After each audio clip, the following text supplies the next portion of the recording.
Hey, um, I'm having a hard time, so I'm having a hard time not contacting you because it hurts. And I'm guessing it hurts this bad for you too, um, which tells us something. But I decided to take your. So it's hard for me not to contact you, but I'm trying to keep my word, but it's very difficult. It's like I'm missing a piece of myself. But I had the good idea to keep my word that what I would do is, like you were talking about doing an audio blog, and then I was like, oh, wait, I can do video. And I'll do video blog, but instead of doing it to myself, I'll do it to you because I can do a video blog to whoever I want. Um, just to kind of tell you where I'm at. This is day two. This is day two, and part of me is a little worried, you know, that it's gonna go. That what I'm feeling is gonna go away, and I don't want it to go away. So part of me is scared that I'm gonna distance myself from you because it hurts so bad. So I don't want that to happen. So if it does happen, you'll have what I'm thinking on day two. You'll have what I'm thinking if we would have talked right away. You'll have all the glaring sun. Um, I'm sorry. I didn't realize how redliney verbiage was for you. Like I realized how redliney talking about your family was. But I'm sorry because I was trying to push your buttons. I was trying to, like, I was just so dissatisfied with you. I'd always told you if you left me, I'd be devastated. And I always knew it. But part of me forgot it and was like, go, go. If you're not happy, go. If you feel trapped, go. If you don't appreciate what you have in me, go. Like, go, get out of here. If you don't want to be with me, if you're not as dedicated to me as I am with you, I feel like we're not doing good right now, but look at all these things I'm doing for mom and in life and all these improvements I'm making. Do you think we're not on the list? Should I have made us number one? Yes. Am I paying for it now? Yes. It was like a big old power struggle we were having. We were both like redoing trauma. You trying to struggle against me to be in charge, and you were trying to be in charge, and me trying to struggle against you, to not be bullied, really. I mean, there are times where you'd just be so nitpicky and so judgy about everything I would do. It would trigger me to not be bullied. And which is crazy with our dynamic, but that's really what was going on, which is, why it's weird to me to think of you thinking of me as abusive and you being afraid of me. Not that I'm saying you were abusive, but I know I can get verbally abusive when I mean, I don't do it very often, but I do get, if we don't talk about stuff and it just sits in the background, it just festers. And then it'll outgas little things here, little things there. And if we still don't talk about it, our relationship turns toxic. And that's exactly what happened. And I was the one who was making us not talk about it because, because I thought that you, and you were, but so was I, magnified, you know? So, um, my feeling today, it's kind of back and it wasn't back and forth exactly. Like I just have an overwhelming desire to be with you, you know. Um, it's not even like, oh, I'm gonna win you back, or oh, I here's what I can do or anything like that. Though maybe it is partly that, but it doesn't start that way. It just starts that way with like me being like, it hurts. I don't have a piece of myself. It hurts. I want the piece of myself here. I mean, we think of how much time we spend with each other. So I've been doing that today. I've been thinking of what is wrong with us and why it's wrong and how can we get back to these guys here, because as much as walking by the door and seeing, you know, Molly laying there or mom asking where's Deja, I have to walk by this all the time. This one especially. This one especially. We're both so happy. And it's killing me, and I'm not ready to give up on that. I don't want to give up on that. And like you, part of me says, it's been 7 years. You should have solved it by now. And granted, we should have solved it by now. We should have made it a bigger priority. I don't think I realized what traumas were going on with me, until I started digging these things out. Um, but I totally like base. I was thinking it like baseball. How many strikes you get in baseball? Three, right? And again, don't get me wrong. There are issues on the other side here. You do get toxic. You do things like from a like a peer, or like a peer, like a girlfriend or an equal. Like a vanilla. It would drive me crazy. I'm like, why aren't you doing the dishes? Why aren't you? And it does drive me crazy. like, step up, please step up. You see what I'm doing here? And I had that pivot today where I was like, I had it yesterday with Daddy Little, but then I especially, because Daddy Little to me still implies, hey, you need to listen to me, you're my little girl. Um, but I had the switch today for Pup, or where we could try Pup. And honestly, what do I expect Molly and Squeaky to do? You know what I mean? And don't get me wrong, I would still want you to clean up after your own mess, but it wouldn't be this structured kind of thing. It would be like a pup, you know, um, where you're taken care of. Like, you know, Squeaky is there's very rare times that Squeaky gets in trouble with me or Molly gets in trouble. Well, Molly more, but it's because they're my they're my little beast. They're my little animal, and they get out of hand and whatnot. So I liked that shift, and I'm going to look into that this week. Other things I was thinking too, um, just as far as trying to correct what's wrong with us, this whole thing about, you know, our home, my house thing, it was it was completely wrapped up in, it wasn't about you. You know what I mean? Like, honestly, when we were when we were gonna get married, that was gonna be my wedding gift to you, was putting the house in your name. So it was never about like that part of it for me. It was always about, this is the only damn thing I've done in my life. I want to do it my way. You know what I mean? Like, I'm so like timid in real life. I'm so scared to do what I want to do. I've been bullied for so long. I just, internally, I've been bullied for decades. I haven't done what I've wanted to do because I'm scared to. So it's like, this is my house. I'm going to do what I want to do, that kind of vibe. But I overdid that to the point, like, I was so aggressive about it because I didn't want to backslide that, um, I made it not feel like your house or your home, And so now I'm sitting in a house that isn't a home because you're not in it. And it's just important to me that you understand that I love this house and I love this home, but this is always both yours. I do want to do what I want to do with it, but that doesn't mean I don't love when you decorate and do things like that. And it also doesn't mean that things aren't both of our decisions. I don't want to just do something in the living room. Like, I was getting to that point where I was like, I'm just going to do me. I'll do me. I'll do me. She doesn't think about me. She doesn't care about me. And honestly, you have been checked out for a while. And the reason you've been checked out for a while is because I haven't been daddy for a while. And I've been on caffeine. I cannot overestimate telling you that. Like, the caffeine is a big part of this story. The same way that alcohol was last time, and you'll have to admit I solved alcohol. You know what I mean? I did it my way, but I don't drink much anymore, and there's nothing about me that wants to go drink now. I solved that. I had to like assert myself and be like, I want to do it my way. But I'd have, and it was rocky at first because I was like training wheels, but I got there pretty quickly. Um, but it's the same thing with caffeine. I can't be having caffeine pills. It's ridiculous. Like, I was sitting there taking a caffeine pill like a week ago, and you and I were having a good conversation and happy and everything was good. And I took a caffeine pill, and like within an hour I heard myself cursing at you in my head. And I'm like, what is going on there? Like, why am I this angry? What is happening? Because I don't ever do that. You know, that part can't be underestimated. Just as far as trying to figure out why this happened. But as far as correcting that, you know, I would say take $175,000 gamble on daddy, because there is no part of me that doesn't. This isn't, my life isn't complete without you. And I get that we've both fucked it up. Like, you need to understand that it's important that you own some of the ways you've been fucking up too, as far as you have been toxic, and you maybe have been controlling the way that you were controlled. But, you know, I want the happy ending for us. I There's things I want to do. One of the things I want to do is with this house, which is put this house in your name too.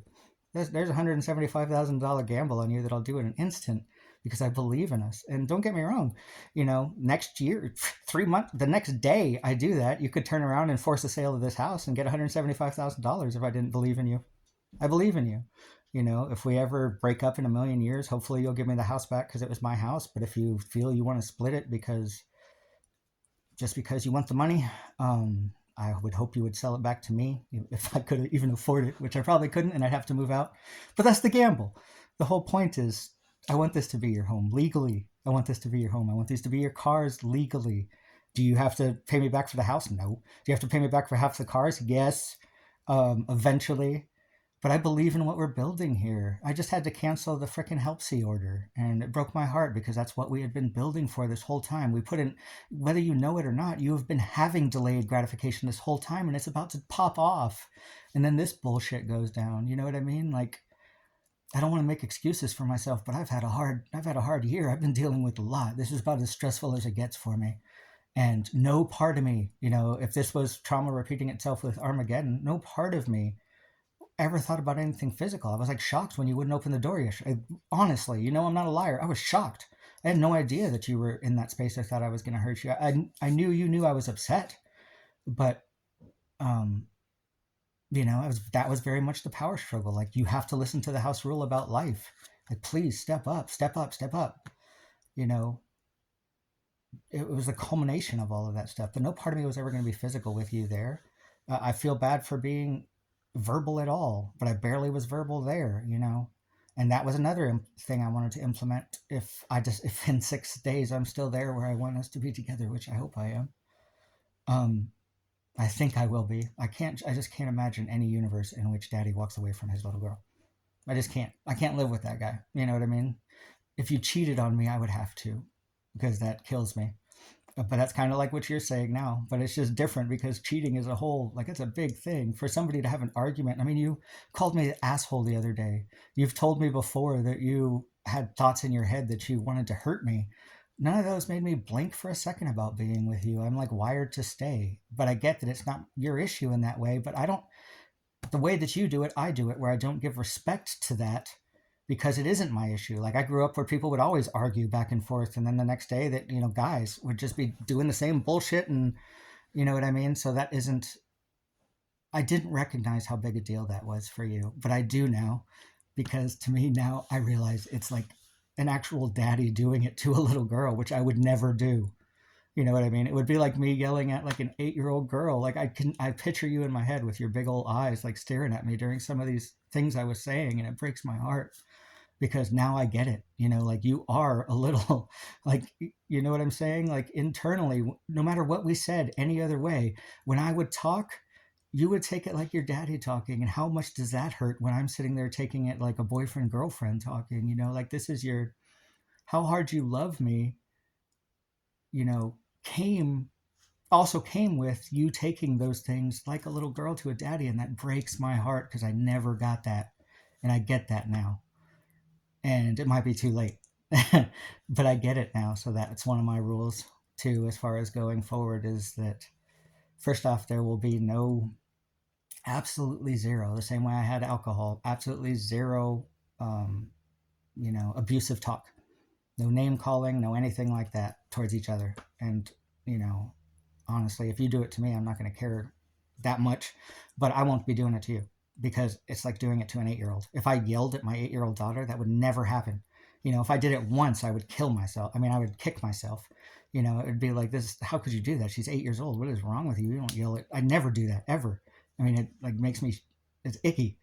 Um, but that's the mindset change for me. And that's when I started thinking about just being daddy little. And then I was thinking about pup as well, because the thing with daddy little is it's still daddy being like, hey, I need you to do this. You need to listen. You need to do a good job. Okay, no punishment. I hate punishment. That's my whole thing. Don't you remember when we got together? I was like, I don't want punishment. I want a good girl that I can just like reward. And then it's like, click, do the pup. Do the, look into it, research. That's what I'm gonna try to do this week, is research not only in the book, but online for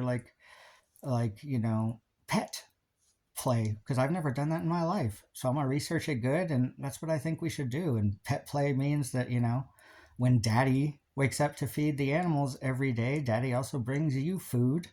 When daddy asks you to grab him a glass of water, and which is going to be less often, and you forget, I'll be like, what are you doing, you silly pup? It'd be like getting mad at Cece. It's the same thing. It's back to that too, where I could no more leave you than I could leave Cece. It's like, there's a lot of changes I want to make. And I think if anything, you can recognize that I am willing to make changes. I want us to have a happy ending. I know that you believe your healthiest and happiest is without me, but you believe that because you're basing it off of, rightly so, but you're basing it off not the last 7 years, because we've been even last year we were very, very happy. We had times last year where we were just goofy about each other. Um, but recently, it has not been that way, and it's not been that way for a while. And there's other things to address too, like our sex life for sure. Like there's things to work on there, but it totally, for me as a demisexual, that whole thing with the sex life comes from the love, and the love was trying to come from Daddy Little, which I couldn't get in the space for because I just saw you as like a disobedient brat. Where in reality, that whole brat thing, it kept getting bigger and bigger and bigger. I was like, what was she like 4 months before you were 25? I'm like, oh my God, what happened? Here's who she really is. But what it was is that was when we started not having good times, and you were like rebelling against it and trying to like get distant and be mean and almost trying to bait me to pop off because part, in my opinion, subconsciously, because part of you, you know, just wasn't happy and didn't want this life. And I want you to have this life, and I want you to want to have this life. You know, it it's just a mindset change where I accept you how you are. Like the thing that hurts so much is thinking about losing how much you love me. Like that just feels so great. And I'll tell myself to remember, and I do remember the things that would drive me crazy, like you not bringing me food in the bathtub when I'm like dying, or like you not stepping up when my Alzheimer's mother came in to move here, things like that. But those are the things you don't get mad at for a pet, because I'm the daddy, I'm the owner, I'm the person in charge. Those things are my responsibility. And granted, a lot of the problems we started having is because that is a lot to take on, to not only have Alzheimer's mom, but also a little you're responsible for. I needed more of a girlfriend to step up, especially with the old lady animals at the time. But I can do that. I can totally do that. I need you to be patient with it, not as far as me being verbally abusive or anything, but just because I might be a little ham handed at first. But I believe in my ability to do that. Um, I believe in my ability to accept you exactly as you are. And, the things that I think of as lazy, you sitting around on your phone all day, you being in your panties, not doing anything. I have the ability to accept that and accept who you are in our quiet country home if I switch my mindset to you as my pet, which is kind of how I think of you anyways with Pup.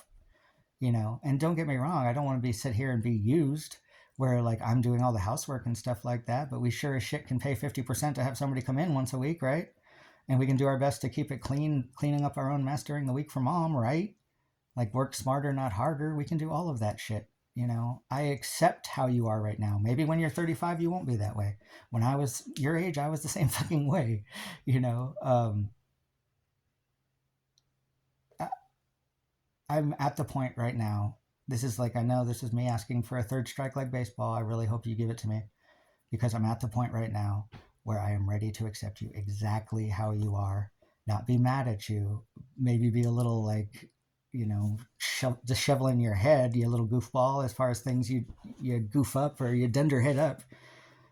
But I'm looking for that. And I think that very much is in the spirit of what we originally had.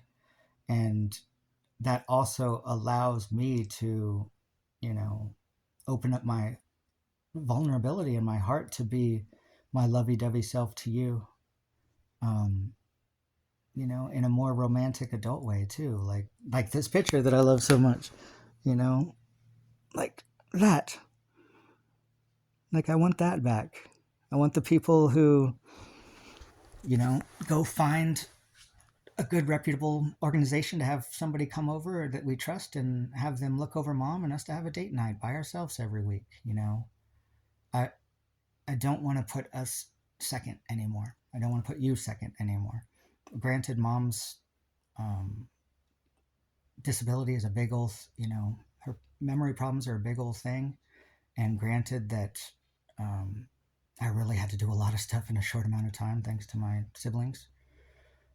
But that doesn't still, when I see you as I see you now, which is as, an 8-year-old a little puppy, that I just pretty much like ignored, put to the side because you weren't helping me and just concentrated on mom. I mean, you had to feel very abandoned there. You had to feel very, you know, just like abandoned, and at the same time, I'm growing distant from you. You're also starting to feel like not attractive to me. You want somebody who's just going to find you super, super attractive and just like want to, just like you do with me and my chunk. But that's exactly who I am to Pup. That's what you are to me. You like that's the demisexual. Like if I can pivot my mindset to that, like like if I'm thinking